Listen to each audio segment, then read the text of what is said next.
வீரமங்கை வேலுநாச்சியார். அனைவருக்கும் வணக்கம். என் பெயர் சா. பூர்ணிமா. நான் திருவண்ணாமலை மாவட்டம் செங்கம் வட்டம் வளையாம்பட்டு ஊராட்சி ஒன்றிய நடுநிலைப்பள்ளி 8ஆம் வகுப்பு படிக்கின்றேன். நான் வீரமங்கை வேலுநாச்சியாரை பற்றி பேசப் போகிறேன்.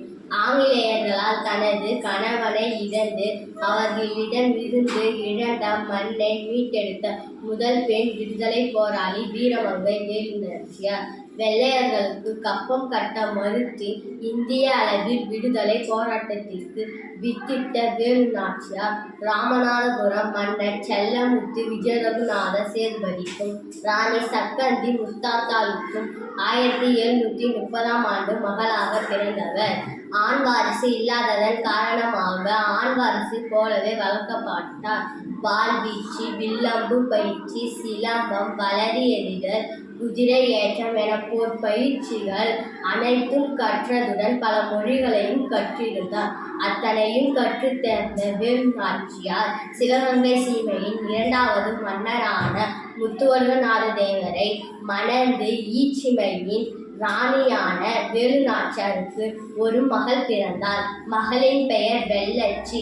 ஆற்காடு நவாபிற்கு கப்பம் கட்டாததால் ஆங்கிலேய காலனியர்களோடு நவாபின் படையும் இணைந்து காளையார் கோவிலில் தங்கியிருந்த முத்துவடுகநாதரை மீது போர் தொடுத்தனர். அந்த போரில் முத்துவடுகநாதர் உயிர் பிரிந்தது. கணவன் இறந்த செய்தியை கேட்ட வேலுநாச்சியார் தனது மகளை அழைத்து கொண்டு மருது சகோதரர்கள் உதவியுடன் திண்டுக்கல் அருகில் உள்ள விருப்பாட்சி பாளையத்தில் குடிபுகுந்தார். தன் கணவனையும் நாட்டு மக்களையும் கொன்ற நவாபை தண்டிக்க வேண்டும் என்றும் தன் நாட்டை மீட்க வேண்டும் என்றும் மனதில் ஒரு கொள்கையை புகுத்தி கொண்டார். அதற்கு தக்க சமயமாக வரவேண்டும் என்று காத்திருந்தார். சிவகங்கை மீட்க வேண்டுமானால் அவரிடம் போர் வீரர்கள் வேண்டும் என்று எண்ணி மன்னர் ஹைதர் அலியிடம் உதவி கேட்டார்.